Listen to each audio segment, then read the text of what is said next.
Boom. Boom. We are live. Awesome. Welcome back.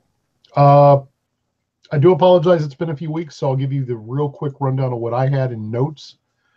Uh, you had managed to rescue Chiller from other members of the Sinister Syndicate, and through conversation had developed the idea that high-ranking members of the Sinister Syndicate, which were identified to you, were responsible for whatever reason in undermining and perhaps trying to create a situation in which the remnants of the Distinguished Society would be drawn out to their doom. And with your actions, you were able to also stop their assassination on one of their lesser members, a woman known as Chiller. We've already brought her up several times. She's a nice controller that doesn't quite have complete control over her own abilities. You stopped their attack on her. The Syndicate had planned to eliminate her because she overheard and witnessed members of she didn't realize what it was at the time, but she found out and actually identified positively members of the so-called senior partners of the Syndicate. These were villains from the 30s and 40s who apparently had gone underground or had been incapacitated or what have you, and were enemies of the Distinguished Society back in the day. You had discovered all this and returned to Mr. Darrow, who had agreed to basically do what he could for Chiller. While he was there, he suggested, after a lot of conversation, that maybe there was still a purpose in the Distinguished Society, or at least to put things right. And he had asked for your help because he felt that what's coming affected all of the members of the Distinguished Society in the past, and clearly people have begun to show interest in those members and their last activities, which coincided with an event in the world called the Fall, where a really powerful superhuman had almost destroyed the world, but instead only managed to wipe out about 80% of the superhumans at the time. And that's pretty much where it opened up now, is that you're in the Syndicate, bad GM. You're in the Distinguished Society's former headquarters, the Society Sanctum, located at the northern point of Manhattan Island in a secret location. And I believe everyone was present who was there. I don't remember. I believe Thought was there because he was offered a fairly decent job. Scaredevil was there because, if you recall, Scaredevil, after that little bit of gunplay and that running battle you had kind of circled back around to where they were at, watching the back. I believe our mighty defender of justice was also present, Beacon. He was. And Syndicate was also there because of Chiller. And Darrow had said that he might be able to do a little more for different things. He wanted to get your help because what he would like to do is find out what happened to one of his former associates, the so-called Jungle Queen Rula, who had been the one critically injured back in the 60s by what had ever happened that broke up the team. And he had a lead, but he wasn't really, as he thought, as spry to go about and following it up as he is nearly pushing. Although he looks to be a man in his mid-60s, he is a man approximately 117 years old. Certainly, as he's helping us with Chiller and providing us with support, I don't see why we shouldn't jump right in and do what we can to assist him. Anyone have a disagreement on that? Hey, there's a no. Yeah, no, that sounds good to me. Same here. Well, he did give you a little bit of time to kind of have that conversation, and and kind of talk to one another to kind of come up with whatever you wanted to do. And if you go back to him, he's sitting there cleaning out the silver coffee cisterns and washing the cups. And he turns around quietly and addresses all of you there. We will assume, for the purposes of conversation, that Syndicate is probably back with Chiller. Okie doke. But he turns to look at the rest of you, and it's like he smiles, and that kind of broad smile he has, and says, well, it seems that y'all have come to a decision. Yes, we will, of course, do everything we can to help figure this out. Well, I'll be honest with you. I truly appreciate it. I can give you what information I have. I can tell you generally what I know. I'll help you whatever I can do. Well, I suppose that we should be going at the beginning then. First,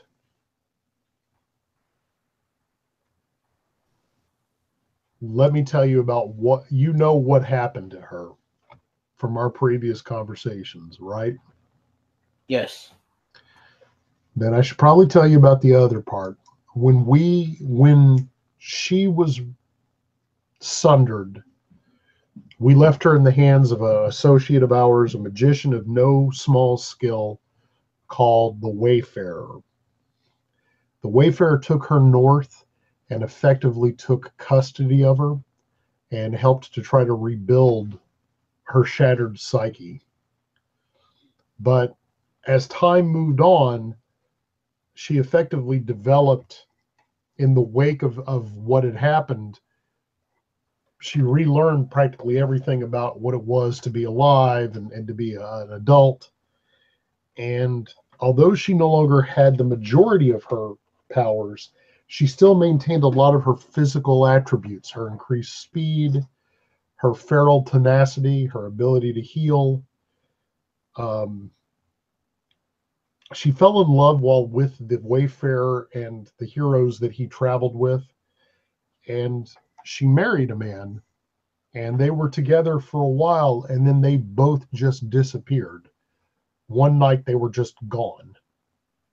We heard nothing from her. I was engaged at the time, and I couldn't necessarily break away, but I didn't realize the severity of the problem.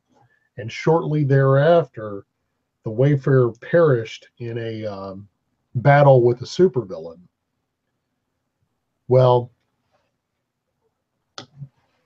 when I finally got involved, I had discovered that Rula had, under the name she was with at the time, she had at least 2 children that had been deposited with the Wayfarer, that she had given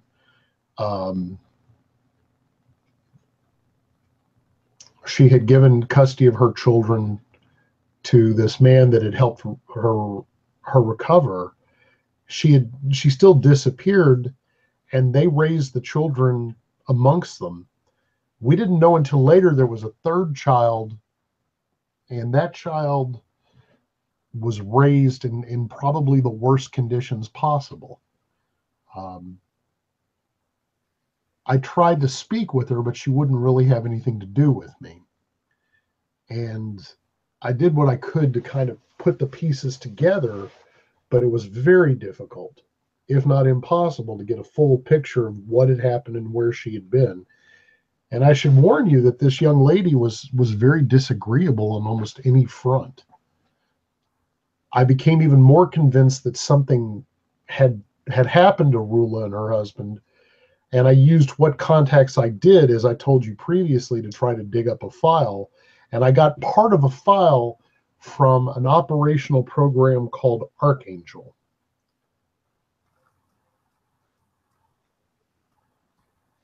So that's all I really have been able to uncover. And I still believe that this is a dangerous and difficult situation. I can give you what else I have, but I really am not sure where to start. I was hoping maybe you could, with your perspective, maybe find it something that I've missed, or perhaps given me a better view on some of the evidence. I appreciate younger, newer perspectives. So, I mean, obviously, anything you think might possibly be helpful, we'd love to hear. I kind of look around at the three of us and just kind of in my head, I kind of like, thinking. Not sure we're the most equipped for that, but okay. I don't say it aloud, obviously. Yeah. Right. My name is Thought. It's kind of what I'm here for. You probably just think fast. Maybe I'm not fast enough to keep up with your thinking. Okay. I just always assumed it meant with the speed of thought.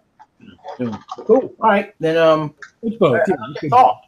And say let's see what we can figure out here. Give it to us. Well, Ulysses walks over to where the main computer terminal is from the kitchenette and runs his fingers over that black kind of onyx obsidian top, and it lights up, and he begins to tap out a few things. And as he does this, he begins to kind of recollect and converse. When Rula was hurt, we didn't really think that there was we looked at avenues of trying to help her, but it was beyond us that there was anything that we could do to help. And again, just for the sake of argument, that's Ulysses Darrow. Darrow pretty much says the file that I came up with was something that was from the director of a group called STOP. STOP was the Special Tactical Operational Protocols that were established by the U.S. government in the early 60s. This group's purpose was dedicated to matching or anticipating metahuman damage and control as used throughout the events that were occurring. It was actually formed shortly after the fall because, as you know, a lot of heroes died at the fall, but we were still left with a real glut of low to moderately powered supervillains. The fellow who was in charge of this was a fellow who has a pretty bad reputation. His name was Andrew Blaze. Blaze, from what I gathered and what I remember,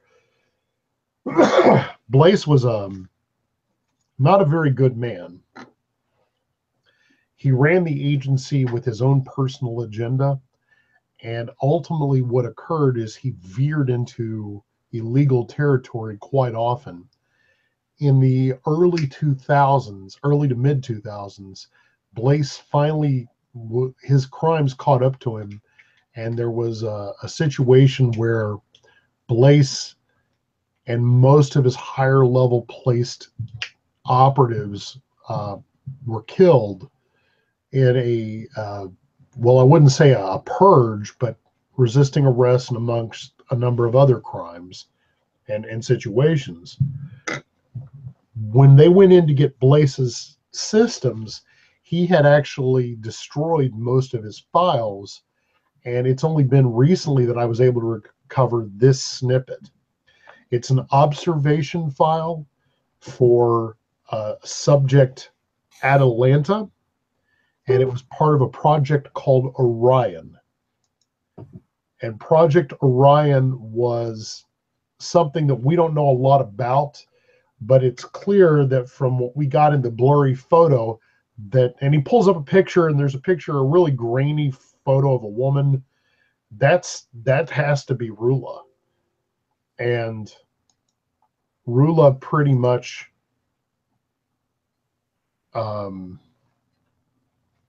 she's basically, you're not really getting a good look. This was taken from some perspective.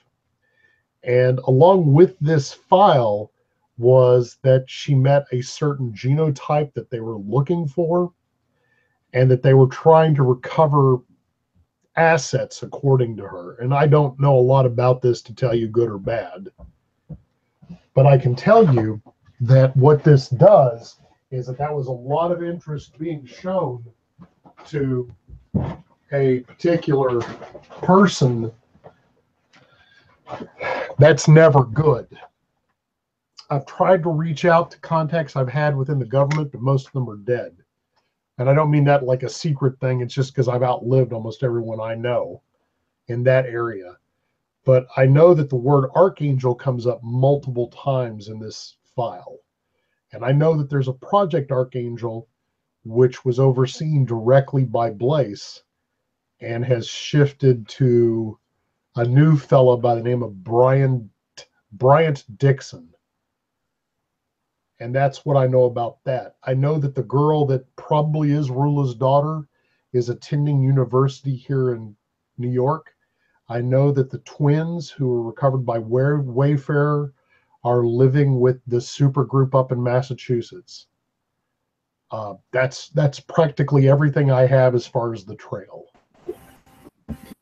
I scared of place to thought.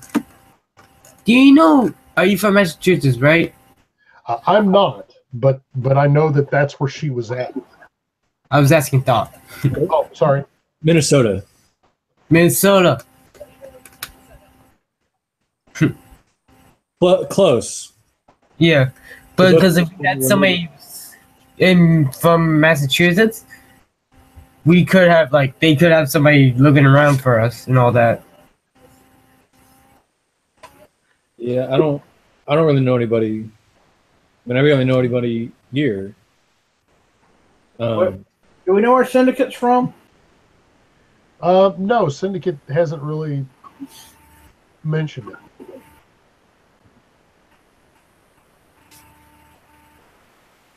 Well thought. Well, I think we should go talk to either go talk to Bryant. Was it Bryant Dixon? Yes, he's in New York, and I can probably arrange a conversation with him. So it seems to me like we need to find out what Archangel is. That sounds reasonable. And you said, Mr. Dale, you already tapped out your remaining resources to no avail. Well, I don't have a lot of resources in that world anymore. Right. I mean, I hate to say it, but when I basically pulled out of a lot of things, I really didn't plan on ever coming back to it. Understandable.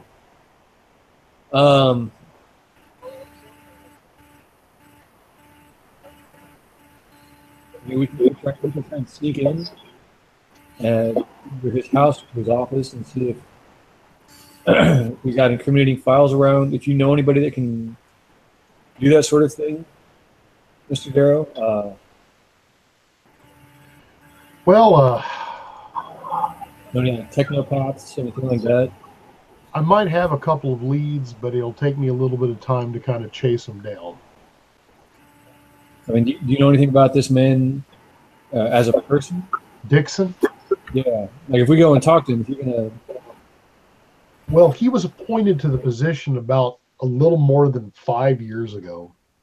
It's a government program, which is it says that what it is now is it's a rehabilitation of metacriminals that fit a certain profile. It wasn't always used for that purpose. Dixon is a young fellow. He was handpicked out of a group of other analysts to represent this by one of the Joint Chiefs at the Pentagon. So this came under DARPA, apparently, when it passed out of the intelligence hands. For those who aren't aware, it's basically the Department of Defense took it over. I've never met the man myself, but I've heard that he's not the man that picked him for the position. is a fellow by the name of General Wyatt Kelly, and I do know General Kelly, Okay. and I would find it very difficult to believe that General Kelly would put someone in charge that he himself wouldn't trust personally, if that makes sense. Sure. And your opinion of General Kelly is favorable? Yeah, General Kelly was. I think the best way to put Wyatt is that we tore up enough of the same area during the Second World War that I absolutely believe in his ability. I think he doesn't suffer fools lightly, and I believe, in all honesty, that Kelly is probably trustworthy. He's one of the people that led to Andrew Blaze's purge. If that makes he's the one that was really pushing to get rid of what he felt was a level of corruption that was ongoing. If that makes sense. Yeah. Then I think we should try and talk to Mr. Dixon and see if we can convince him to help us out. Absolutely. I'll put in a call now. Now, I've told you that I trust Kelly, and I've told you that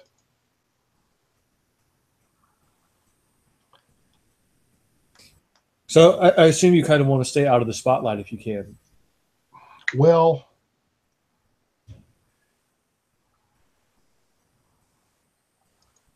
I'll tell you honestly, what I think is that if I could remain in the background for this, it would probably better suited. It'd be better for you. Sure. If what you've uncovered is true about the syndicate, then that means they're looking for whatever I'm involved with. And I believe that it probably would allow you a better investigation if I wasn't there drawing attention. Instead, I'm going to go somewhere else to try to draw off that attention so you don't have to worry about it. And Scaredevil, you told me that you believe the man that you run into was John Clark. I went ahead and asked a few people I know about John Clark and what he's been up to. And I may very well have that information for you shortly. I might be able to even tell you where it can be found. Okay. So I don't want you to think that I'm just kind of abandoning you to this and that's it. I'm going to... No, I'm not with this. I've been waiting for this my whole life. Well, I didn't want you to think I'd forgotten. I'm going to keep looking up this stuff and see what I can find. If you're able to, maybe have maybe on a board or something where he's mostly going to be known where he's going to be. Well, that's just it. I'm pretty good about keeping this stuff in my head. And I can tell you what I have found so far is that Mr. Dixon, the guy who's running the Archangel, he might actually know more about this guy than I could find out because they were all in the same business together at one time. Oh. So just a thought. Yeah. But I'll set up the meeting with Dixon. But I think for my part, I would serve you better if I wasn't involved directly. Instead, I'm going to basically make a few very public appearances. And if there's anybody out there gunning for you, they might be more suited to come after me. Okay, and then do you... So, just to make sure that I'm keeping up with you. We think that Rula, who is the... she had been targeted by this Andrew Blaze fella. So we think that she had something because of her genetic disposition? That's exactly what I think it was. I think even if Rula didn't have her powers, physically, Rula still maintained a fraction of that ability, and that was pretty interesting to them. So do you think of any reason, just I want to try and come up with an alibi, as it were, what is, and some of this is meta gaming, but sure. What is there anything that was special enough about Rula that people would still be looking into her, you know? Oh, absolutely. If Rula could be somehow, if her powers were ever fully restored to her, I mean, she could be a pretty physically Rula without her divinity, so to speak, if you call it that. She's still effectively like physically as promising a subject as Wolverine would be. Okay. You know, somebody that can heal, somebody that can basically track, and furthermore,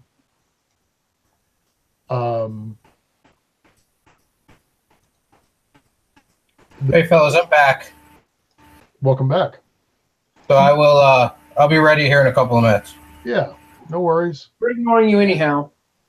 Damn airplanes, they decide to show up and leave when they feel like it. How dare they? It's all, if almost they had some sort of schedule or traffic pattern, we could use these planes, as you call them, for good instead of evil.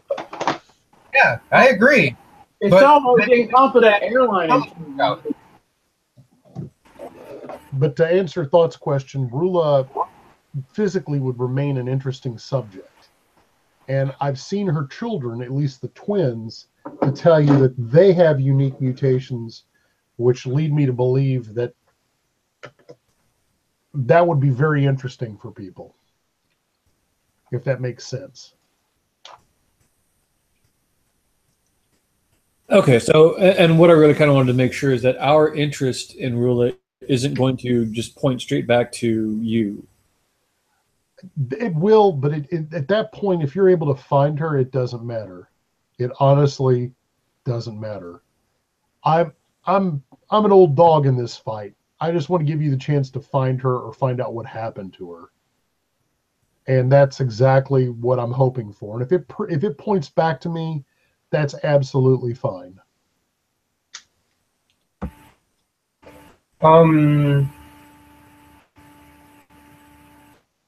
This is like this has been my whole thing for my whole life. Yes, and I'll do whatever I can to actually find out where he's at. And I want to put him in the bars for life.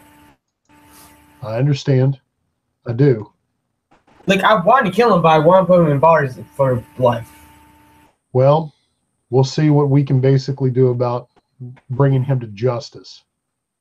If we can't, I got a bullet on for his name.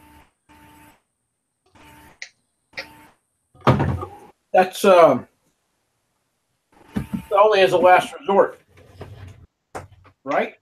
Yes. And if it's saving that bullet directly name for my whole life. No. You're a better No. man than that, aren't you? Aren't we better people than that?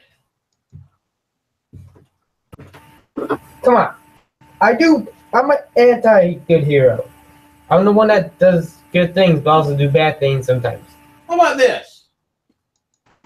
You do that other than as a last resort? There is an open cell that I will gladly put your rear end in. Never mind.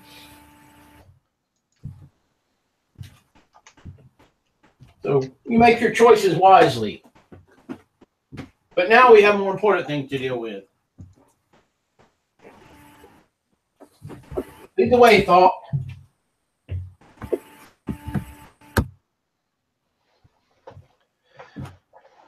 I'll call Dixon now.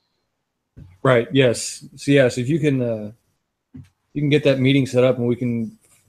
I mean, if you think he'll talk to us and tell us what he knows, I think that's going to be the best thing for us to do. Well, I'll definitely try. If you can give me about 15 minutes, I'll even let you know if he's willing to meet. Let me go make a couple of calls. All right.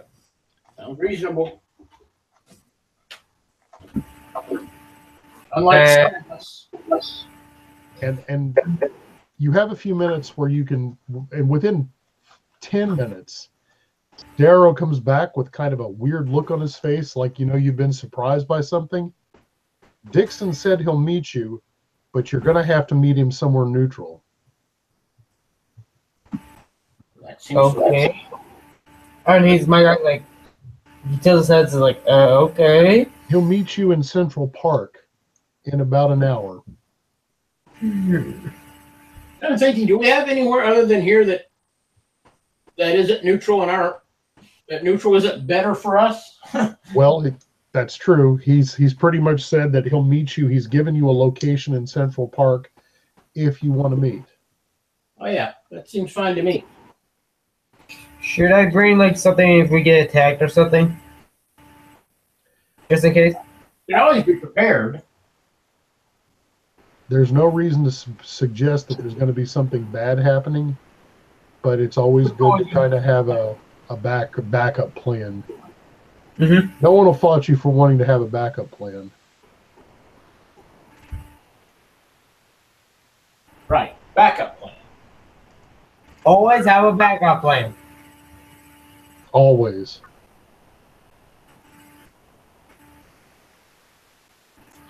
So, with that being said, Darrow will give you the location in which Dixon will meet you. And as far as he's concerned, you basically play it how you see fit.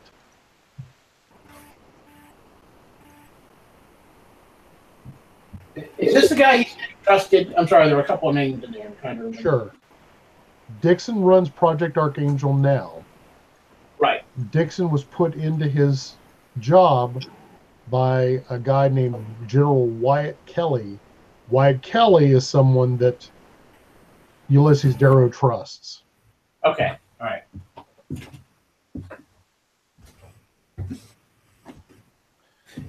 And I assume it's not an hour to where we're going. No, you could probably get there. Thought could get there in under a minute, in under 20 seconds, under Wow. 10 seconds. Beacon can fly there, and if you want to rig something for Scaredevil, you could probably all get there within an hour.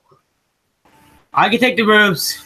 I'm Well, faster. the problem of it is you're going to have to go into the center of the park, and there are Yeah, no I can- roofs. I can find a way to get easier.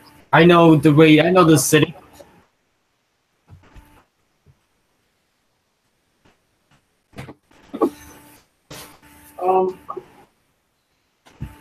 So if we can all get there, if there's an obvious way we can all get there in an hour, kind of staying together? That seems like the best plan. But Okay.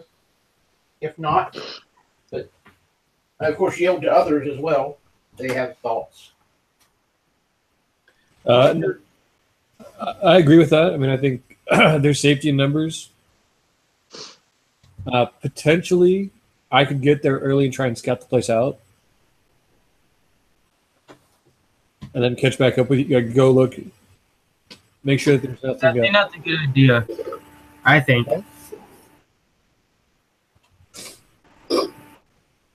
Well, If you're willing to do that, that's fine. I just, given some of the things we've encountered lately, I'll just suggest you be very careful. Yeah, Do you think maybe somebody else should go maybe check out with him maybe? Just saying. So So here's my thought. I can go right now, be there in about 10 seconds. Get an idea. way that he could see up in the air, see if there's anything around him maybe. He's not going to be there for an hour. So my thought is, if I go there now, look and see where everything's set up. Come back. We all get there at the same time. And then if anything's moved or different, I have a better idea of recognizing it. If they've got someone that can detect superpowers, Huh? I won't hide.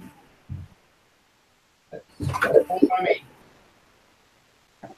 mean, okay. Well, let me start with the simple thing.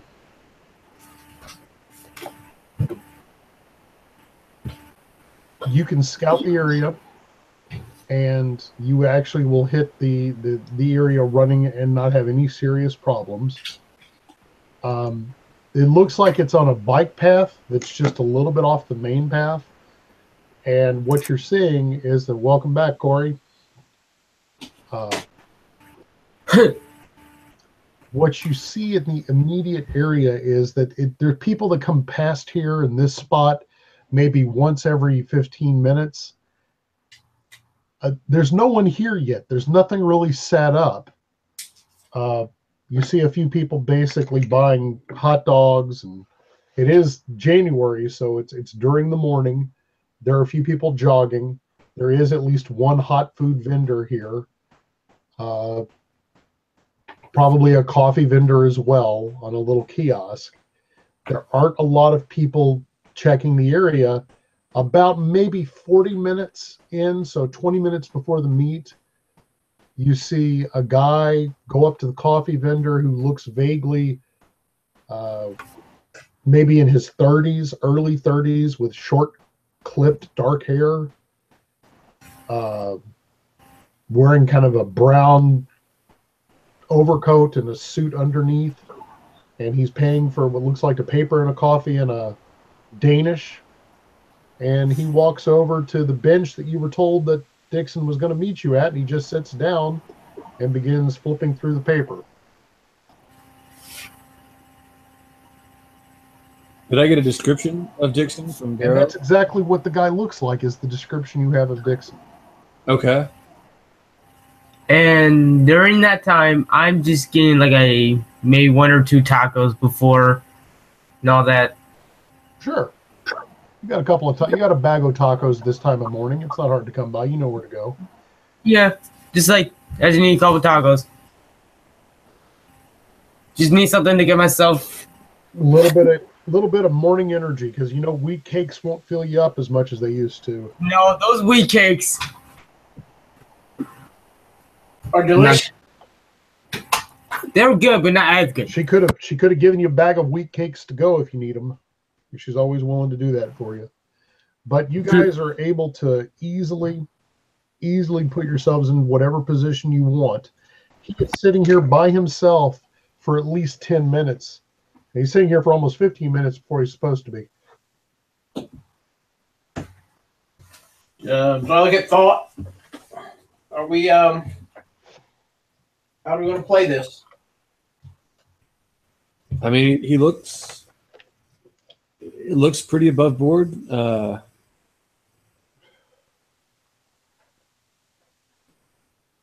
Let's all right, then let's how about the two of us go out to see him, Scaredevil? You kind of hang out in reserve. Isn't that your Yeah, I'm just on the rooftop just eating some tacos. Well, the problem of it is you don't have a clear line of sight to him. Oh shoot. You're in the center of Central Park, which means there are no Yeah. roofs nearby. You could probably find a tree if you wanted to go up a tree. Yeah, I'm gonna be on the tree, be like, just eating some tacos. You want? I'd say, you guys want a taco? No, I'm good, thanks. yeah? Okay. And I say to thought, okay, now that he's in position, I don't see any reason to sit here and wait. I mean, this guy wants a neutral side. You probably don't want to be out here any longer than he has to. Right. Yeah, let's go chat him up. All right. You walk up closely you walk. You see, and he's basically, looks like he's flipping through the last bit of the sports section, and he takes the last bite of his Danish and finishes a swig of coffee, looks up and sees Beacon and thought. I'm going to assume, he just says, looking at you with a smile on his face, that you're my 10 o'clock. I believe you assume correctly. Yes, Mr. Dixon, I presume?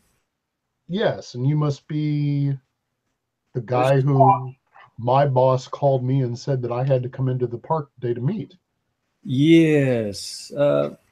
Name's Thought. Pleasure to meet you. I heard good things. Cool. I always like having a good conversation. And you're Beacon. You're all over the press these days. Yeah. Better for worse. He touches the side of his ear. I'm going to guess your friend with the sniper rifle in the tree is Scaredevil.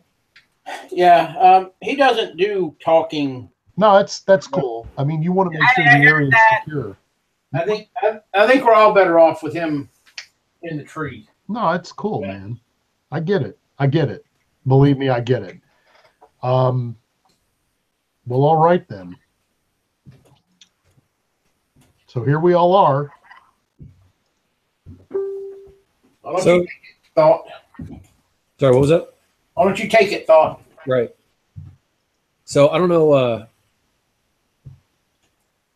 how to make the small talk about this, so I'll just jump into it. There's an old program that your department was in charge of that we're looking for information on. Okay. Well, let me start before we go any further. Officially, whatever my department was in charge of, I can't release because of classified levels of intelligence and all that. So officially, I can't tell you anything. Of course. Yeah, if we never heard anything. Right. That's perfect. Understood. As long as you understand that I'm not here in official capacity. That's just for my benefit and yours. Okay. So we got that out of the way. So we're Are you guys in costume? They are. But there's nobody on the trail all of a sudden. It's like every 15 minutes somebody ran down the trail, but after a short time you realize nobody's coming down the trail. So you want to talk about an old project before? Let me guess. Was it an Andrew Blaze project? it wasn't that. Okay. All right. Well, I don't want to take the wind out of your sails when I say this, and I'm certainly not trying to offend you. I get this a lot. What a lot. An old Andrew Blaze project that basically requires us to kind of clean up whatever was done previously. Sure. So what do you know about Project Archangel? I run it. I'm the head of Project Archangel right now. I know that Andrew Blaze thought a great idea was to create a black operations group with supervillains. That was kind of crazy and stupid because anybody that would try to do that really needs to have their head examined in a big way. Because these people the people he was selecting specifically were usually sociopaths or were just on the borderline of control, but Blaze didn't care. Blaze wanted, when he sent that group in, Blaze wanted the casualty count to be higher than normal. He didn't care about any of that. He didn't care about helping the people. He didn't care about any of that business. And I'll tell you honestly, it was a mess. We've been running it legitimately for about 4 years now. We've had some pretty good successes, but we're never going to get out from underneath that shadow of what he put us in. But that guy, let me tell you about Andrew Blaze. If he wasn't dead, the line of people wanting to kill him would be longer than the entire length of Central Park. Pretty long line. Yeah. I mean, do you have any information on any of the old targets, I guess? Sorry. The targeted participants? He looks at you real serious. I get the feeling you're dancing toward a specific person. It probably would help me out a lot if you just told me who you want to know about. I can tell you what we know. It's I can't remember what her last name. Rulo? No kidding. Rule of the Jungle Girl? Yeah, that one. He goes back and looks into his coffee for a moment. Well, you know Blaze got a hold of one of her kids. What they did to that kid, I don't even want to talk about out loud, but they enticed a more feral response from that girl. They rewarded her for bloodthirst. They rewarded her for violence. They used her, and she was one of Rula's kids. And when I kept asking, when I came on board, I kept asking questions like, you know, why? Yeah, you know, why would you put this kid in the middle of this mess? Where did this kid come from? But they never told me what or where, because you know, all I know is she was involved in something called Project Orion. And I did some backtrack because, again, I was in charge of cleaning up this mess.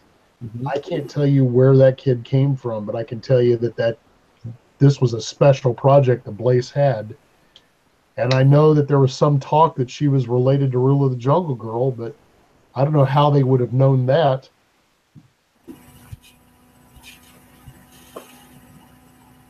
Really, I need to interrupt for a second.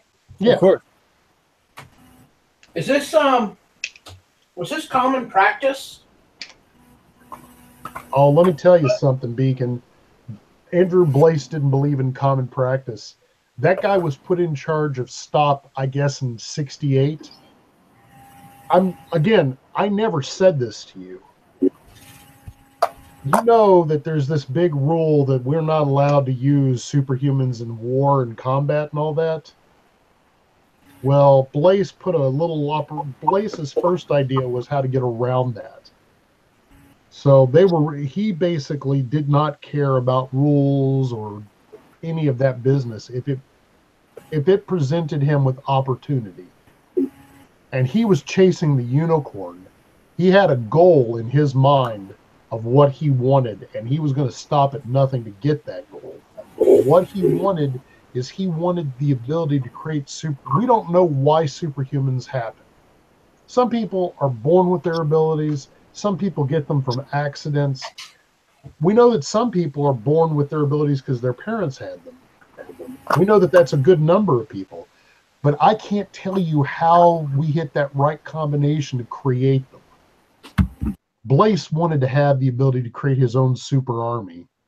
And he would have stopped at nothing to figure out how to do that. And when I mean stop at nothing, I mean, you know how we're supposed to have congressional oversight and crap like that? Well, that never happened. That would never occur. And this this daughter of Rula, Maddie.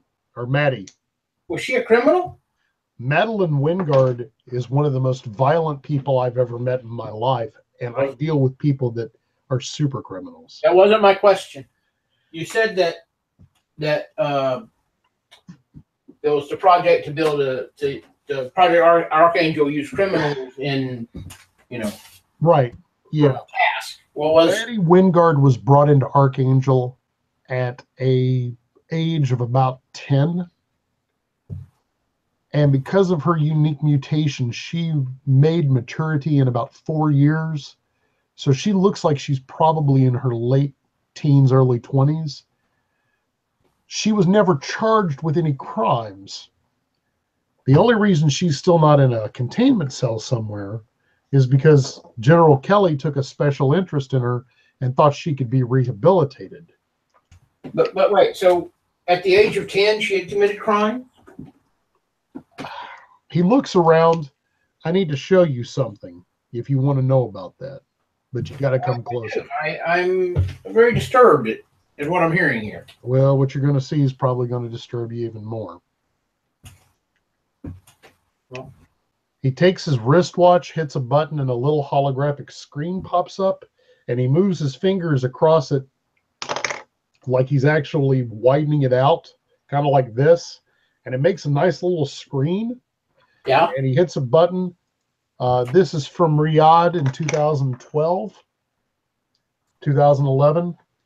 And they have super criminals fighting in Riyadh, but then they drop a box down, and she comes out of that box. She kills like 6 men within about 27 seconds. She just guts them. Her fingers grow really long like claws, and she just tears into them. And she jumps off of one into another, and then onto another. And it's like Maddie Wingard. But again, was this her before or after? This is when she first got brought into the project. There's no records of Maddie Wingard anywhere. Blaze. All right, well, that's not a problem for today. Thank you. I'm sorry to distract. I was... No, I think it's a good question, but here's the thing. When I interviewed Maddie as part of the conditions of her final parole, I asked her flat out what her earliest memories were. Her earliest memories was being in something called the kennel and being trained to.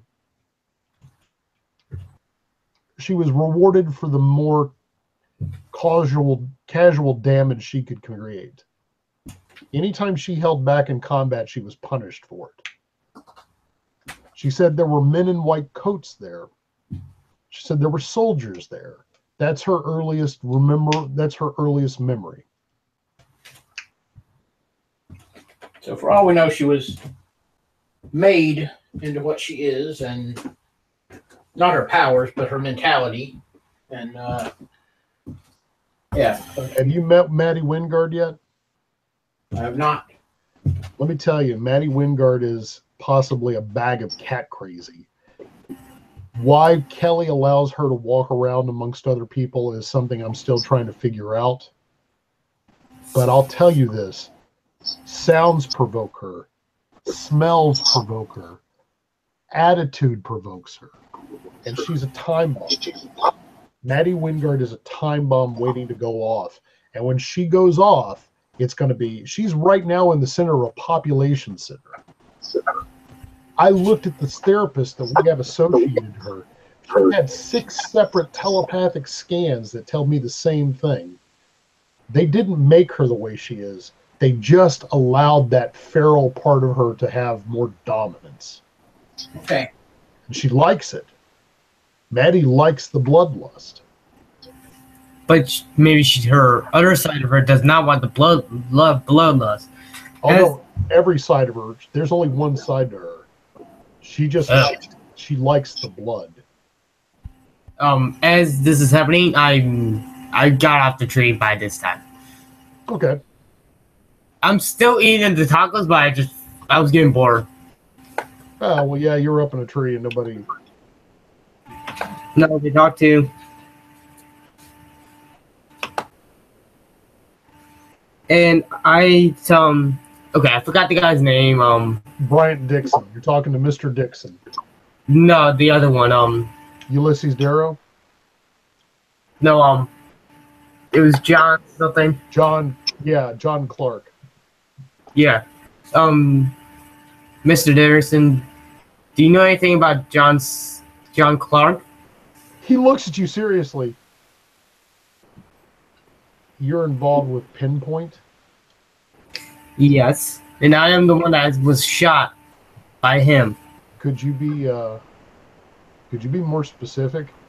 Because when you say you're the one shot by Pinpoint, I think the better word would be, are you the one that lived? I was going to say, he's the one that didn't die. I was the one that didn't die. Yeah, I know who John Clark is. Yeah, I know who he is. Are you asking me, do I want to hang out with that guy? No. Because that guy is like... I'll tell you what it would be like. Justice. Good luck with that. No, I'm serious. I'm not being smart. Good luck with that.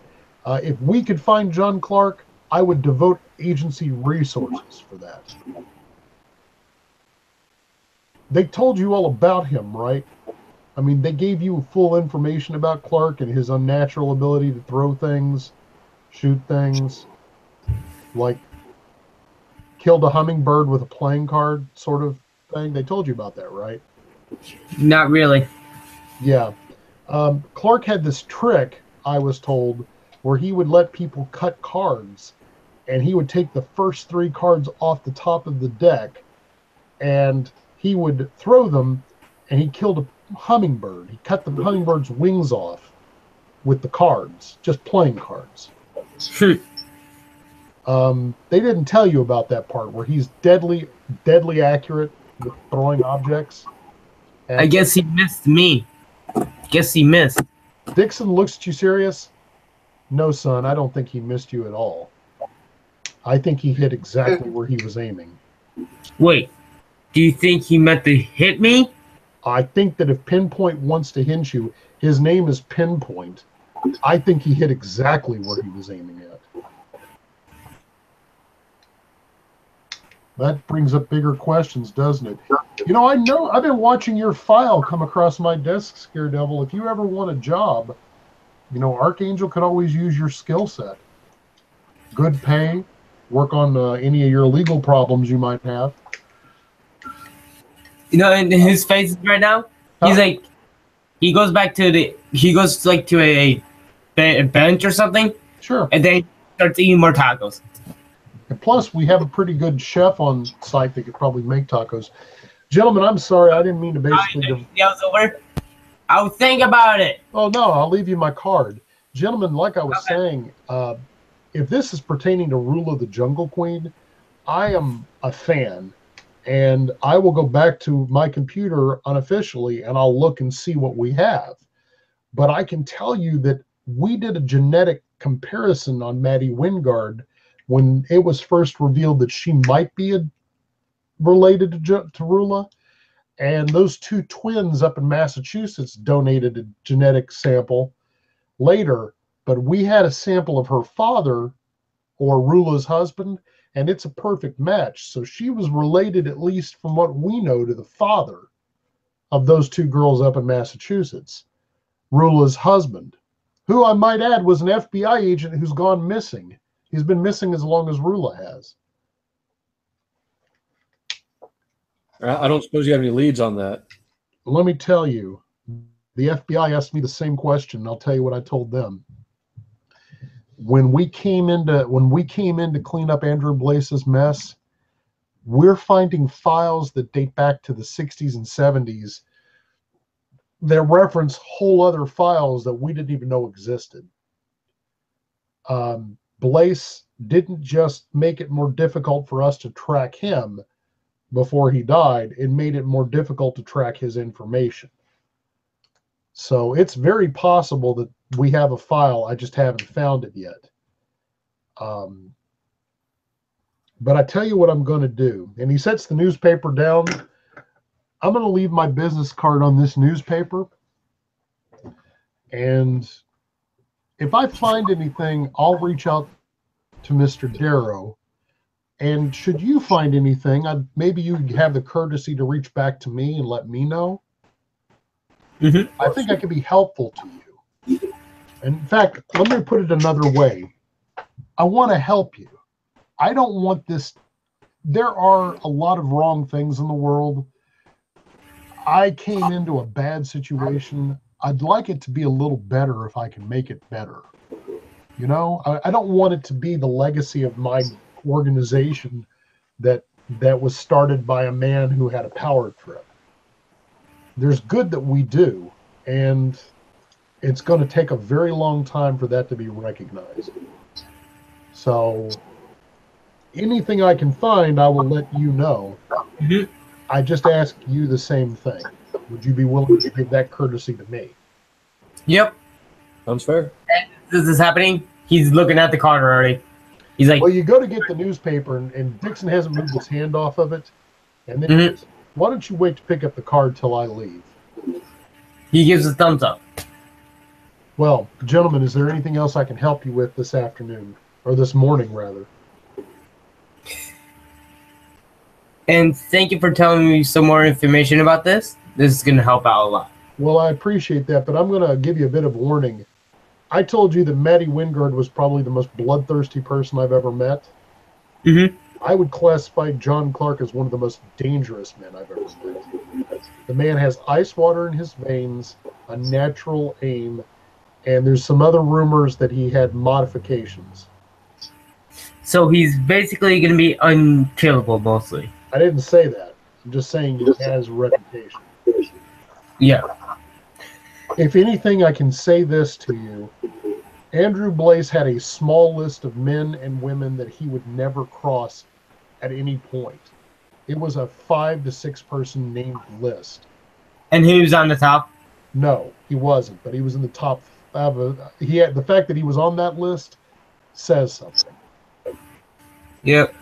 I just think that if you're looking at him as being somebody that's going to be easy to bring to justice, It's going to be a little bit more difficult than you realize, but it's not But if I impossible. have like a team and all that, Yeah, it might be easier too. it might be. But I think I'd better, if I were you, I'd ask a big question. Mhm. Did he miss? No, that's why I went over there and ate tacos. So I could figure out if he did miss or not. Nah, dude, he shot you and you healed, Goofy. Oh wait, Where did he hit Scaredevil? Right in the chest. It would Yeah, have man, killed brave. a That regular person. Huh? It would have killed a regular person.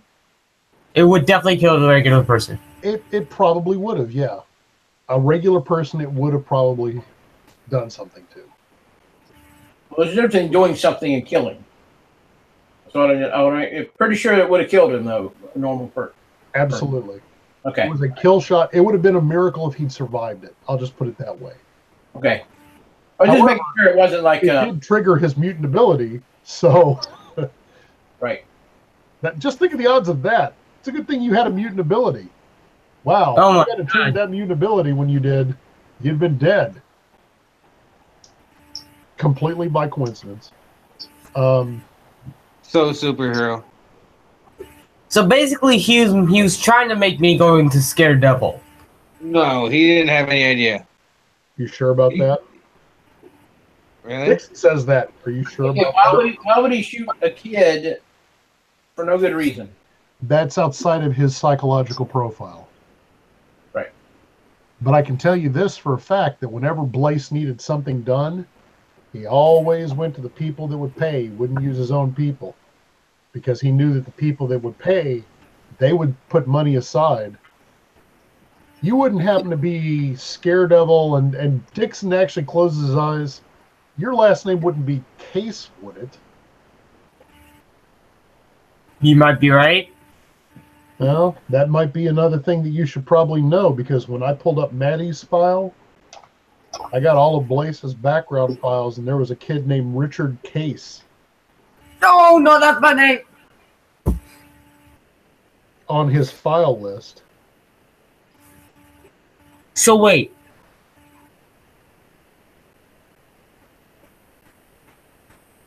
I was on that list, You were on a list. and I just take off the mask. I was on that list. Well, Blaze had a lot of lists, but your name came up for some reason, and I don't know what it is. And the only one that could have told you that is dead now.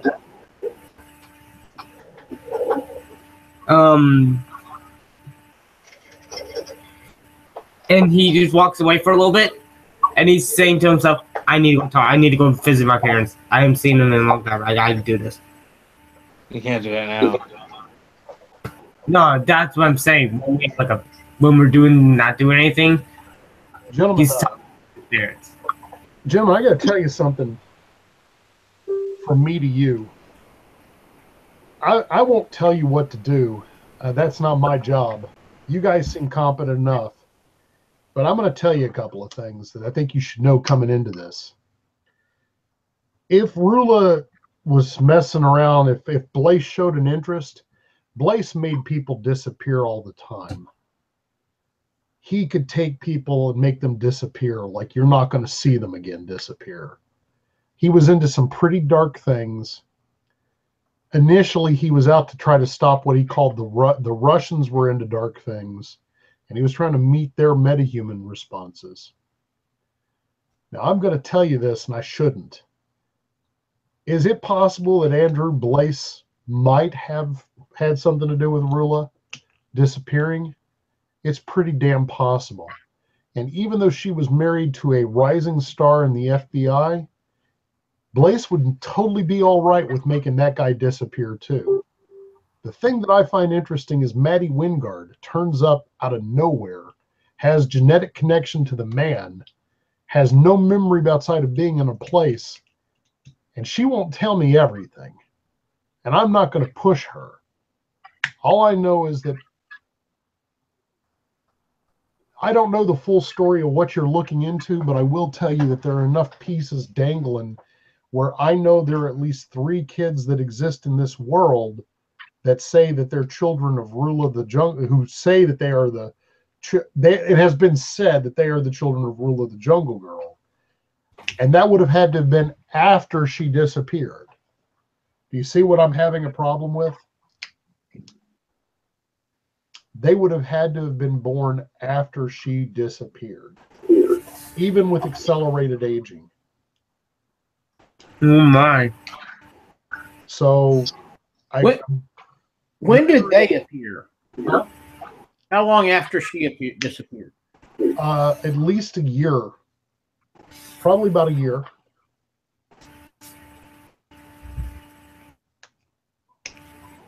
If you go visit Maddie, I'd appreciate you letting me know.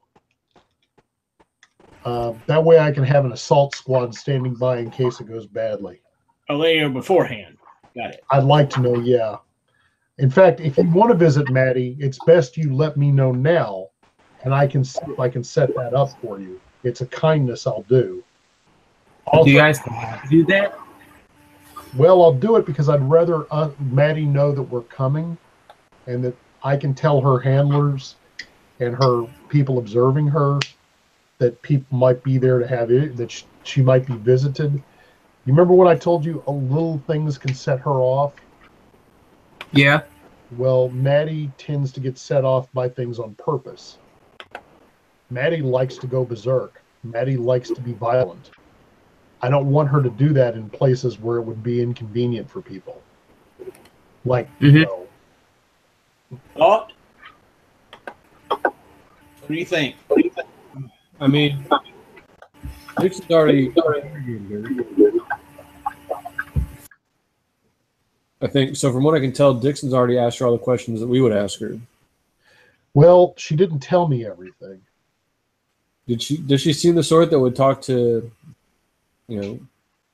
superheroes? It's possible. Maddie is very hard to kind of pin down. Maddie is a very dangerous person who is very mercurial in her nature. So it's very possible she might talk to you and never talk to us because we are representatives of a group that kind of kept her in a way that was probably very dehumanizing. I'm saying this now. I'm the anti-hero of the group, so. I will tell you that she might very well she might actually talk to you if you approach her directly. She doesn't trust us, but you never know. Never know. I did do evil things before, but now I do good things. Yeah, but I still do bad stuff. I don't necessarily think you tried to pull someone's head off. Not yet. Well, let's hope you don't. Not ever. You can go to jail for that. Oh, and you will. Yeah, I know. Don't worry, we'll talk if that ever happens.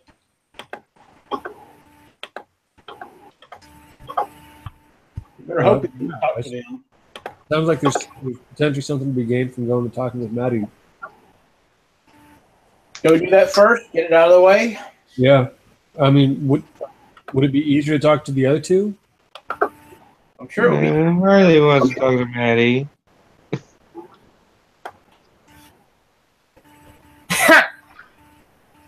Did I hear Riley out? No, she's back at the thing. So no, she's not out. Trust. Keep playing.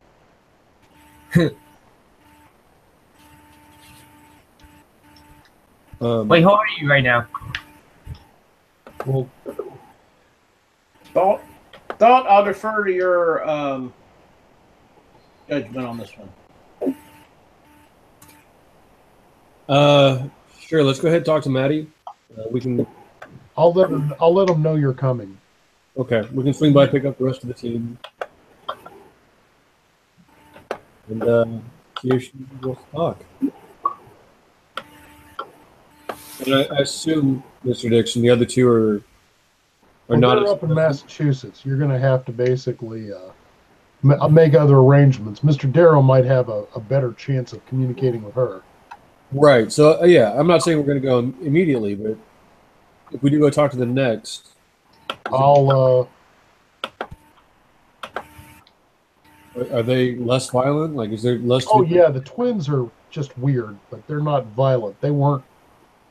That nature isn't necessarily as They're violent. kind of like more goody guys. Well, they do work for a hero group up there. I don't have a lot of information about them, but yeah.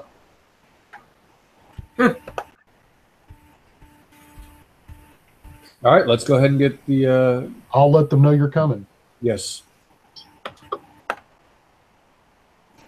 All right. So how do we get to Maddie? Well, she's going to NYU, and I'll basically I'll let them know we keep at least a 25-man strike team on hand around her at any one time. She lives on campus, so we'll let them know you're coming. I'll also call her counselor, just have her standing by, and I'll let Lifeline know that there might be an incident in downtown New York. We do this all the time. It's fine. Do you think I'd say this to the group? Do you think we should bring what's his name? Syndicate? No, not Syndicate. Darrow? Daryl. Yeah. Well, she really had nothing. Darrow wants to be left be. I mean, this is our. Well, also, he had made a mention that basically the last time he tried to reach out to Maddie, she was not having any of it. Yeah, in general, we should leave Darrow alone unless it's absolutely critical. That he's working on Chiller, if nothing else. Yeah. It was just an idea. But we could check on Syndicate's availability. That should be a quick comm call, I would think. Well, sorry, sneezed. So, basically, they will alert Dixon gets up. It was nice talking to you. I hope you guys are successful in this. Have a good one. Be seeing you.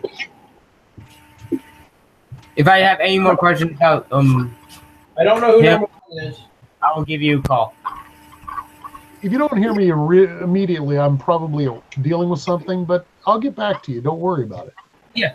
Have a good one. And with that, he gets up and leaves his paper and his card sitting there in his newspaper.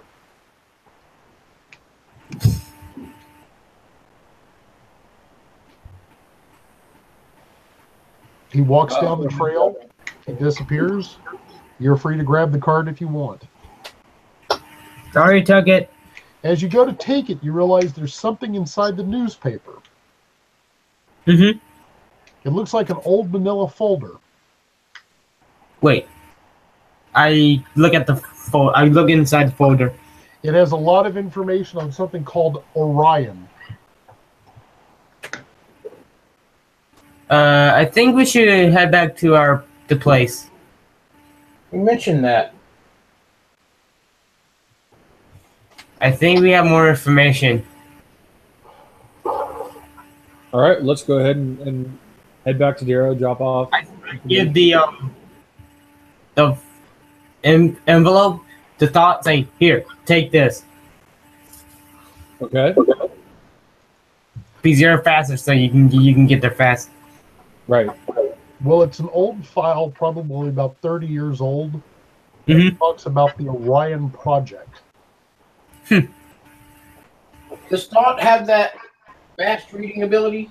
I assume so. Can I read through the file real quick? Absolutely. This is a partial file. It talks about the Orion Project. This was a plan by Ulysses Darrow. Not Darrow, I'm sorry, that was my mistake. It was a plan to create an ultimate combat metahuman by analyzing existing metahumans that fit a certain, what they called genotype. And they were to acquire mutants with, or metahumans, because it's not just mutants. They had made a general idea that if they could get DNA samples or genetics or actual biological tissue, that their plan was to create metahumans who fit a certain psychological profile. They were trying to do this because the Russians had successfully done this and created something called Red Lion. And it was apparently so terrible that they basically were going to use it more often, but they couldn't control it. So apparently Blaze had organized the idea of Project Orion. He was also looking into doing terrible things like, is there a way we could create a feral mutant that we could control while maintaining bloodlust?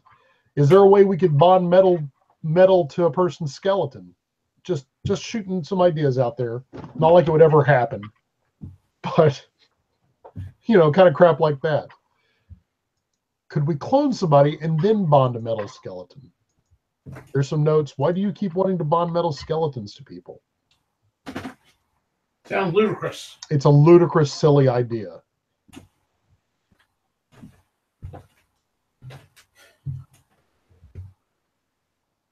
As long as we're all on the same page about the ridiculousness of that idea.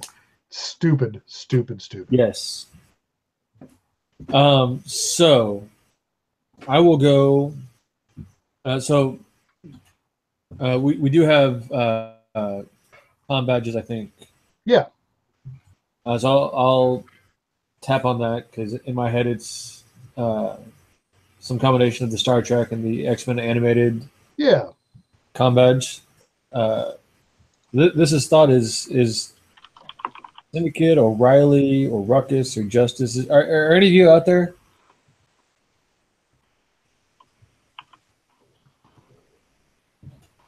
That's up to whether or not someone is answering, because you are all given these little devices by Darrow, which would allow you to communicate with one another. And I assume Syndicate has one. It really depends on whether or not Syndicate is listening. Right. No. So that was thought, like talking into the. I was not actually doing that. Right. Yeah. So I'm trying to reach out to whoever is still with Darrow to see if they will respond. During that time, once I gave it to him, I'm trying to find a way. I'm gonna go get more tacos, then go back to the place. During the 6 seconds that he just took. Yep.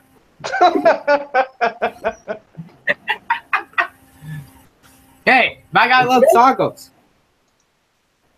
Ironically, there may even be a taco truck that's following you around. You don't know that that's true or not. At least it's not a chimichanga truck. Oh, It is not.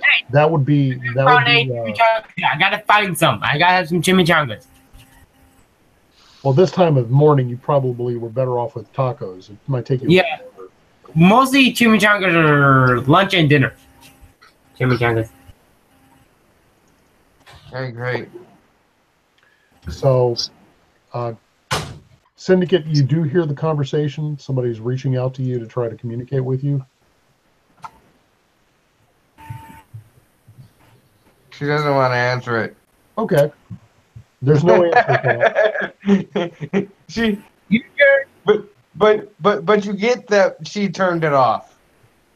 Well, they don't turn off if you don't answer. You know what I mean? But you know what I mean? Like. Yeah. We're sorry. The person you have contact. Yeah. Not available at I this send time. you a voicemail. You would write to comm mail. It's terrible. just to be clear, Mark, so we literally can't turn them off? So if No, you can easily. Yeah, you can turn them off. I'm being facetious. Yeah, you Okay, can. I was going to say, it would make a stealthy mission awfully sucky. Well, what's worse is they just have a whole thing where you're just hearing like squelching the entire time. Stealth mode engaged. Oh no. All right, so I guess it's, Otto, Right. So Daredevil go away? He's got his tacos and he's already back at the place, I think. Hey, I also got some burritos at the time, so As long as you keep eating, man. hey, I gotta find chimichangas. I'm gonna get some chimichangas later, so Great. Well, you're able to get yourself any variety of Mexican Mexican food. if you want. That Yeah. would be a problem. What are you guys planning to do at this point? We're headed towards NYU, if I understand. Absolutely. All right.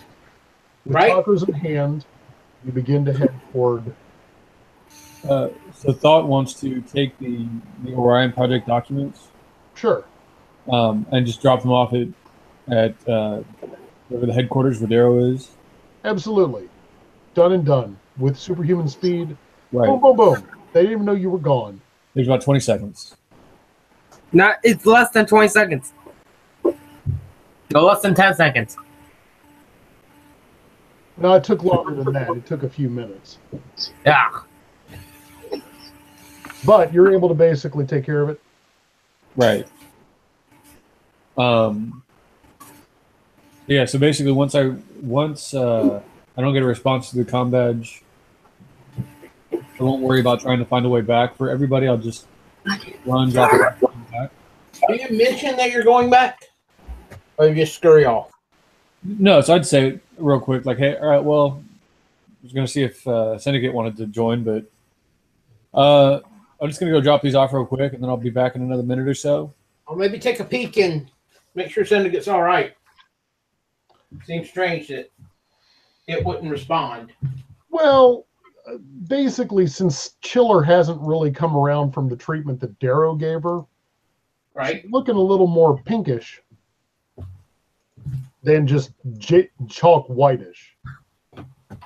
So the treatment is having some level of success. I meant check on Syndicate because it seems strange that she wouldn't have responded, or it wouldn't have responded to the call. They. I'm going with it. No, that's mean. Hey, it's my call. It. All right. So, all right. Wonderful Yeah. superhero. So I'll wait for a couple minutes for Thought to get back. Shall we? Okay, so I will run, drop off the folder, Sure. run over to see if Syndicate is, alive. Yeah. I assume Syndicate is alive. Yeah. We are here. We're here. What- So as I run through, what do I see? Do I see Riley? Riley. Well, Yeah. you see Riley with next to Chiller, I would imagine, sort of waiting Yeah. for her to come around. Just waiting. Okay. You see the comm thing in her hand. She clearly turned it off. Okay, so if I see that, I will not bother her. You pop in. She goes, all right, so now you called me and now I see it. What's the deal? She's coming around pretty slow. But look, she's got color. It's not white anymore. Kind of like her kind of white, but it's got color. We're trying to help out Darrow. We're trying to find out some things that happened. Trying to find out about Rula, about some of Rula's kids.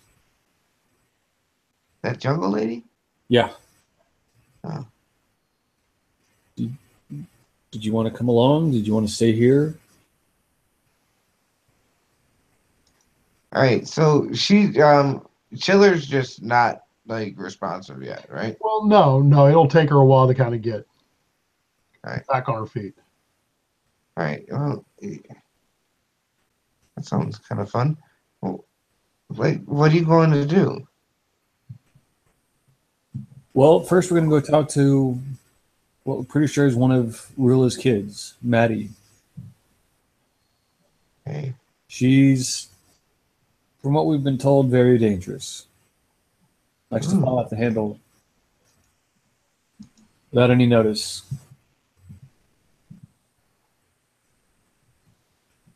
Okay. He'll come.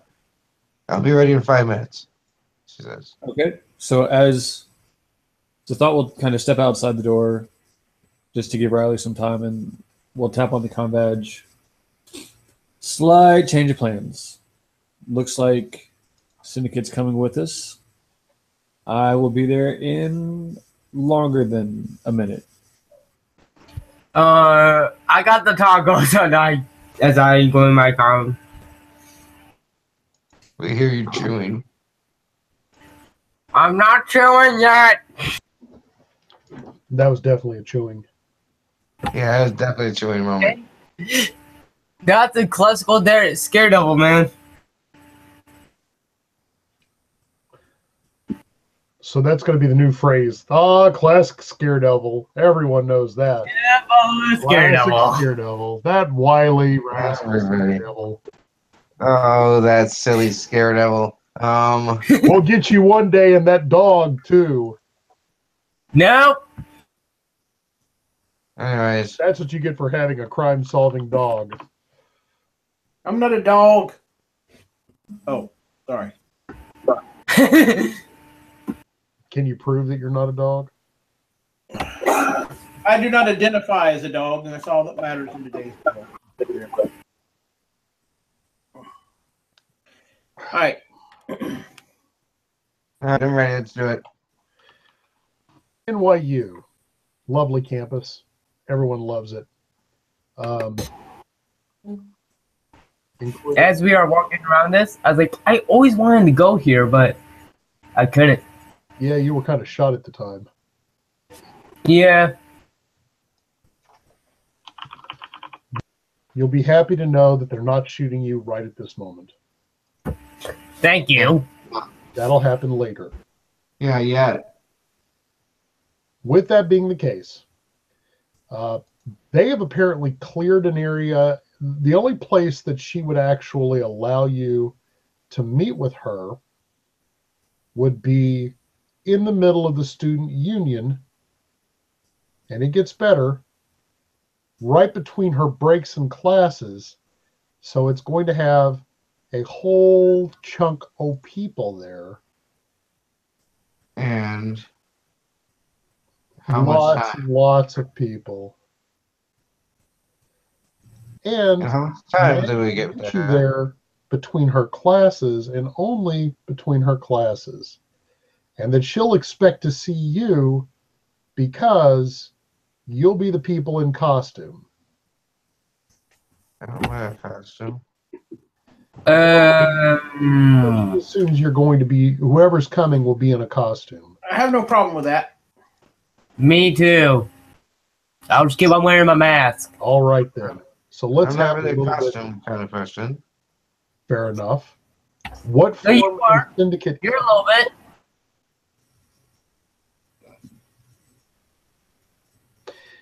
Well, finding Maddie Wingard in the student union without really a good picture of her isn't that difficult. She's the girl that has probably a good 20 feet, 15 feet around her where there's nobody at during a busy afternoon here in the student union.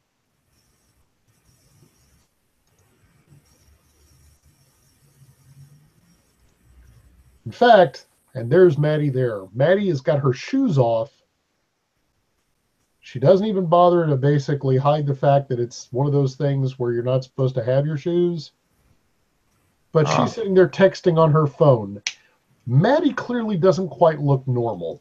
Her fingernails are black and sharpened little points. She might even have amber-colored eyes. And they don't look normal amber-colored eyes. They're just kind of weirdly felinoid, Somebody's like raging or something. like a tiger. That's a good way. And she's sitting there with, looks like, her book sitting to one side, her feet propped up on there, and she's just sort of typing away, playing Candy Crush. Why that game? Josh Jackson. Why not? You got a better game? Maddie's like, pops her head up all of a sudden as you guys come in. People are continuing to move around, and she kind of squints as you're getting a little closer. I should tell you that the court-ordered psychologist says that occasionally I have to comply with Mr. Dixon's demands on my personal liberties and freedom, as per terms of my parole. Thank you. I'm Thought. How are you? She actually looks up at that moment. Are you asking me how I am? Yeah. That's kind of cool. I'm bored. I'm bored and I'm antsy. Nancy, huh? So, I'm just kind of staying back a little bit and keeping an eye on kind of the civilian types around. sure. Just ready in case something goes off the rails to Is your friend always this jumpy? He should cut down on his caffeine. Like me? No. The guy in the cape. miss. It's I it's can weak. smell it. Ha ha ha. Trepidation. Trepidation has a cool smell. Sort of smells like pine. If you can smell it, you're going to make sure if I go crazy, you're going to try to stop me or save all the people around me. That's cool. At least you're up front. I like that. Okay. She puts her phone down. I'm bored with that level anyway. I'm going to give you guys 10 minutes. Then after that, I'm going to get agitated. And after I get agitated, I'm going to start thinking that maybe I like jail. Does that sound fair to you? Sure does. See, I like you already. What was your name again? Thought? Thought. Yeah, that's a cool name. What do you do, Thought, besides run fast? That's pretty much it.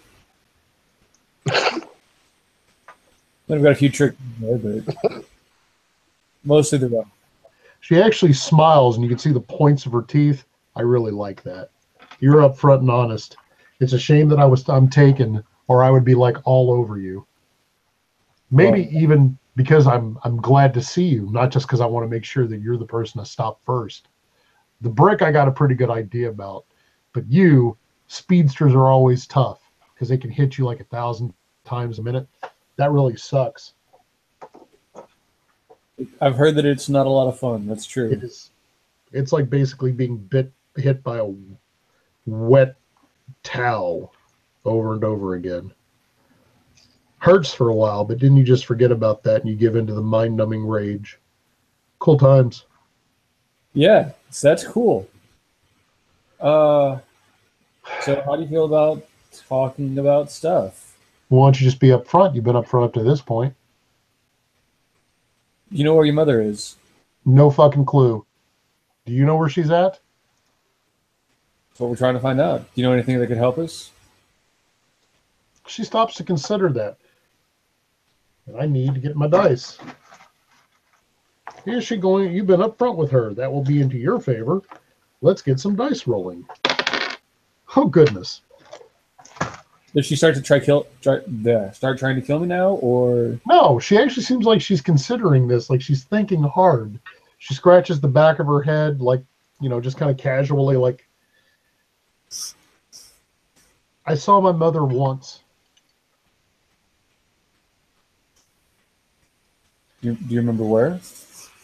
It was cold, and there were trees, and we were running, and my mother wasn't quite, I guess, herself. We got to a barbed wire fence, I think, and she began to try to peel it up from the ground, and it was electrified. But she did it anyway, and I was about to crawl under, and that's when it was like subsonics, maybe? I don't know. They were using something, and it dropped us both. I never saw her after that. I can tell you a few things about it, though, that I remember. Please. It was pines, but it was northern blue pine. And that only grows between here and Canada. It was winter. It wasn't just because it was cold. It was winter, but it was mountain and there was water nearby. I'm going to guess a lake. Smelled more fresh water, but it was more than a stream, but less than a Great Lake. She's actually scratching her head trying to remember. There were other smells. There was snow and we were higher elevation. And she's really crunching her eyes down. There were a lot of people before the sick cannon hit me. Before the what? Sick cannon. They learned early on the best way for me to back off of something was to hit me with a lot of subsonics. Overwhelms my heightened senses. After I roll into the red, pretty much nothing's going to stop me, so they got to stop me before I get there. All those poor people that are around us right now on the outer edges that act like students, they're all Aegis agents with subsonic weapons. If I go crazy, they're going to immediately start firing at me. They're non-lethal, and probably most people here would just get a little buzzing, but they can do a number if they actually hit the area with enough of them. They don't think I know they're there, she says loud, but you can always smell a Fed. They have that smell. Bureaucracy. Doesn't matter where they're from. Doesn't matter if they're a super cool spy or not. They have that smell. Anyway, what else could I remember? I don't really remember much. I only knew she was my mother, I guess, because I kind of felt it was my mother. But that was the only time I ever met her. What about your father? I never met him. Do you remember anything about him? I never met him. Oh. No. All I remember was running. That was my first earliest memory. You know how old you were then? I don't know how old I am now. How tall were you? I was still pretty much a midget.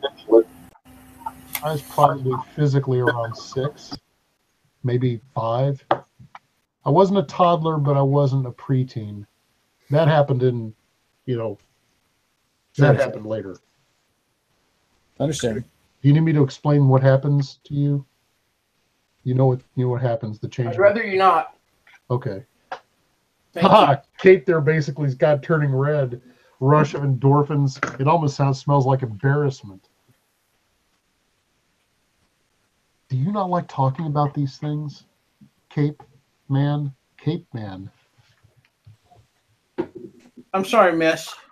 I did not want to waste any of our 10 minutes, but No, if I waste 10 minutes, it's fine. It's all right. I can waste all the time I want. but you said we only had 10 minutes, so I didn't If I want had to. 2 minutes conversation, I should have specified. You've been so nice.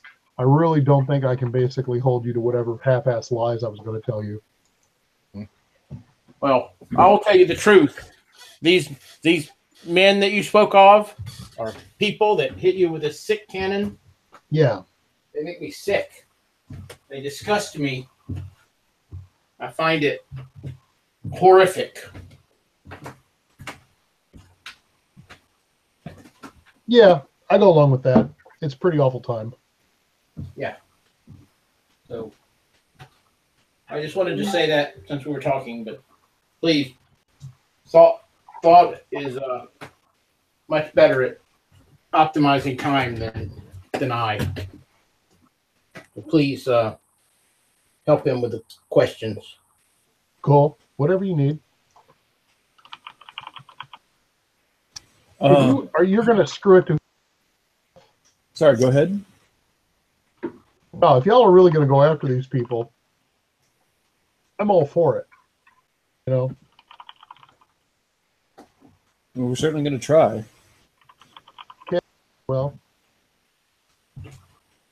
The more you help us, the quicker we can get to them. man, I like that.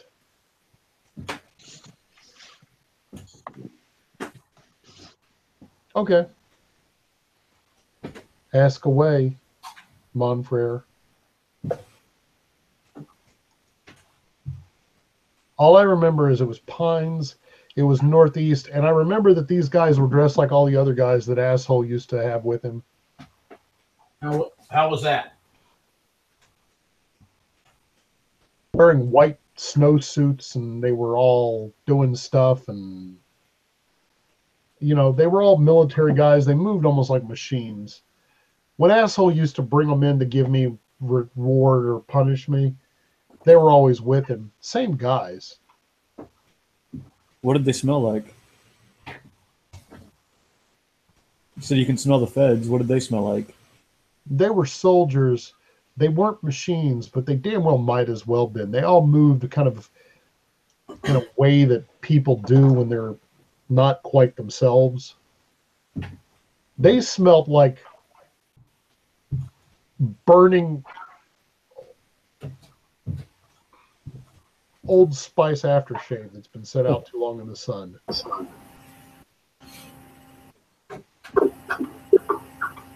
mean, I'm sorry you know what that smells like, but Well, when you live in a world where your senses are always acute and terrible, you tend to know what everything smells like. I can tell you one more thing. Asshole kept it, I mean, we were kept cold. The kennel was never good. Sorry, Mark. What was never good? The kennel was never kept warm, and it was never good. Yeah. so do you think the kennel was somewhere up north? Yeah, north of here. Well, Well, if they, how long were you in the kennel? Years. And they wore these same white snowshoe suit things the whole time? Yeah, but they weren't the same suits. I mean, were they winter, Yeah.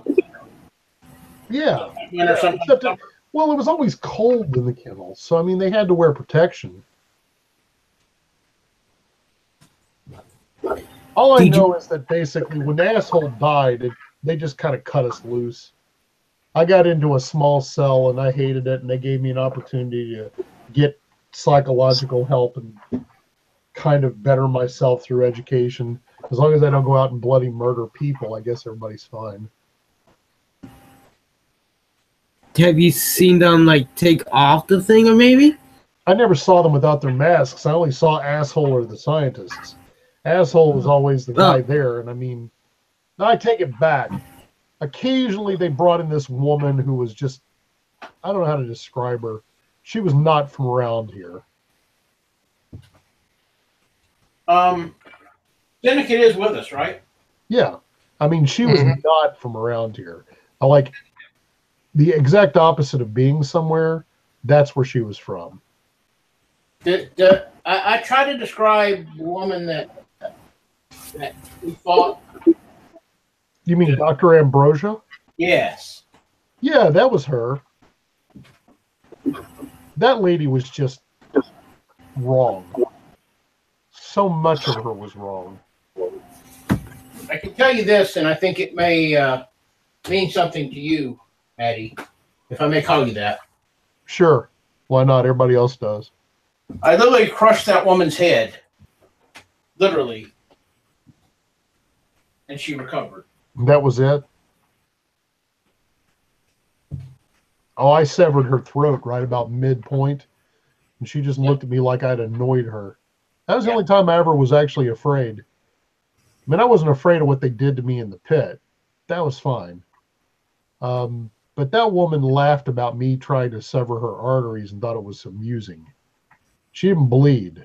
You can't trust people that don't bleed. She didn't laugh at me because her skull was completely smushed. But, yeah, she did recover. Putty people is what I used to call them. You run into them occasionally, and they were like made out of putty. Yeah, that crazy woman. Yeah, so it sounds like we have a lot in common, a lot more in common than I might have originally thought. Yeah, I get that a lot. Look, it's been cool and all that, but I'm going to tell you one other thing. I can tell you that I think it was probably somewhere north of here, but it wasn't too far north because it didn't have that smell. And as I ask her, do you? Never mind. I can't show you because I'm not allowed to leave Manhattan Island unless it's one of my excursions. Mm-hmm. And I've already planned to have an excursion this weekend because I'm going to go slaughter an entire dairy farm. Just the cows, right? Well, that's all they pay for. Good. Good. Back to the kennel for a moment. Sure. Okay. It's not my favorite memory, so I don't want to dwell. I promise this will be my last question on this subject for today.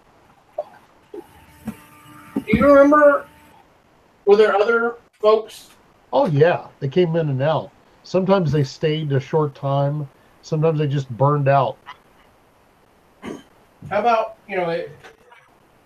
was there one or two you can think of that stayed, didn't burn out, that kind of? Nobody lasted as long as me. Of course not. You're a survivor. I can tell that. I'm the top of the food chain. Yeah, I'm an apex predator. I'm aware of what I am. No, they didn't keep people together for a long time until they were trying to do other stuff. They were waiting, I guess, for me to hit the pubes, but because of my aging, I didn't quite turn out the way they wanted, and then they got shut down before they could do some stuff. But I heard them talking about it. They wanted to harvest stuff. Well, everything in my power I can do to make them pay for that, I will do. Cool. As I said, I'll keep my words. That'll be my last question today on that. No, but I'll tell you one thing that I think people forget, and I never told anybody else this. I know that wherever I was at the kennel, it was the same place which I was trying to get out of with my mother. That I remember. It's the same smells. You don't forget the smells. A blessing and a curse, no doubt. Yeah, but it was the same place. Thank you. Thoughts? And as this is happening, I'm just eating a taco. Could you not just send it to me, please? Huh? Yeah, that's processed death.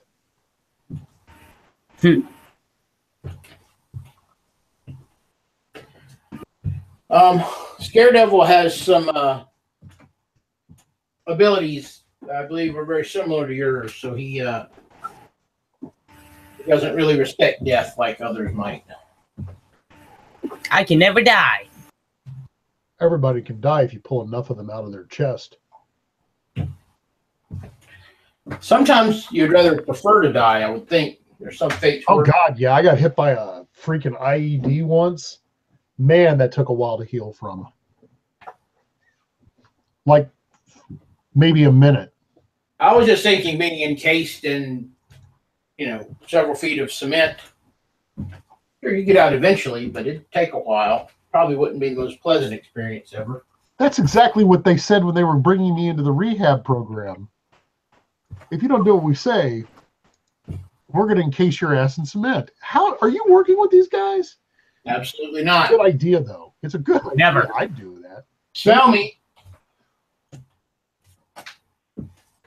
Why do you smell like Chiller? She needed help. I'm in the business of helping people. Not you. Oh.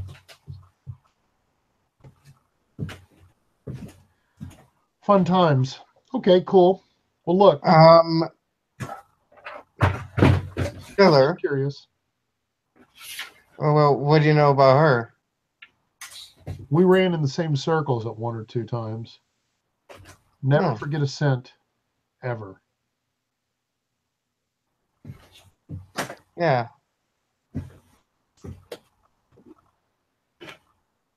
I mean, the fact of it Circles. is I can tell you something else. It was definitely American North blue pines. You never forget a tree either. The way they smell. American what? Blue pines? Northern blue pine. Northern. Is it like up towards like the north part of New York? Up near the Adirondacks. I might know that area. Yeah, that's probably where it's up that border around that area. If you can figure that out, more power to you.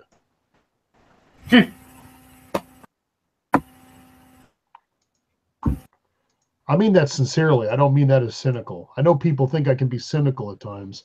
I'm not trying to be cynical with that. If you can figure that out, awesome. Probably, however, they're not going to let me leave the city. So, No, no boom boom town, right? yeah, well, they won't let me go. So, what is your actual power? If you don't mind me asking. No, I don't mind telling you. I'm what they call I'm a predatorially adapted humanoid. Basically, like a shift shaper. I don't change shape.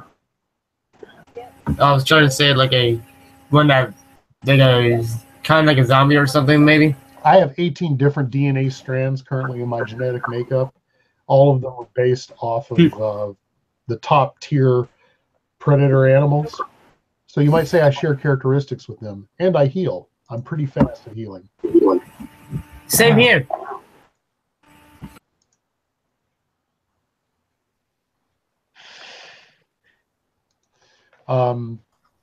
Yeah, it'll be how to put it. I can heal from practically anything. My senses are superhumanly acute.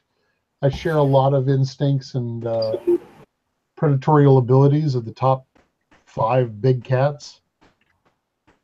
I have Like jaguar, lion, tiger. tigers. Yes, all those things. Yeah, yeah. So, how do you feel about Chiller? She's kind of cold. I don't really have a problem with her. Didn't seem to really have the guts for wanting to do what had to be done sometimes. I understand You that. finish Not your everybody job? wants to be that way. That's cool. Huh. Seemed like she was just confused. And at that point she taps her own forehead. I don't think Chiller was right. The way she looks, it's clearly that she's the one who's maybe not right. She doesn't really want to do what she's doing. That's too bad. I warned her. I said, when asshole gets his hooks in you, he really hooks them in.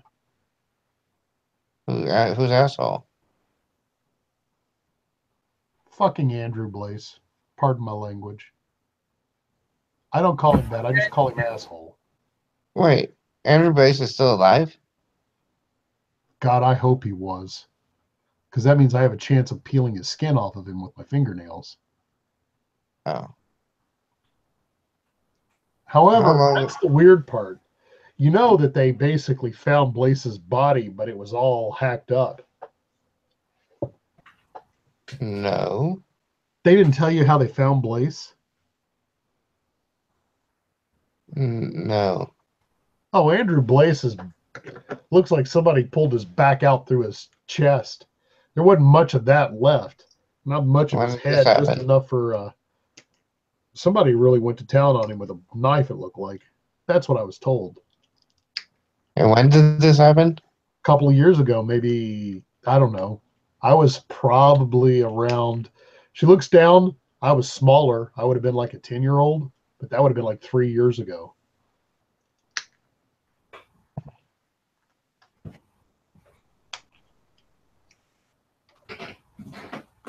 Okay. Anyway, that guy was just a jerk.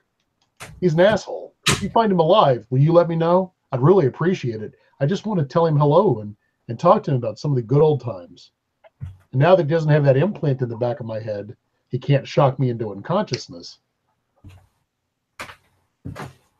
I'm sure that's unpleasant. I'm sure that's quite unpleasant. Yeah. You know, it's even worse than that, having to dig it out. All right. Well, anyway, I'm glad we had this conversation. I'm not going to murder anyone today. I'm going to save it up and kill those cows later this weekend. Hope you do. Well, I'm hungry. I have some burritos if you want. Processed meat.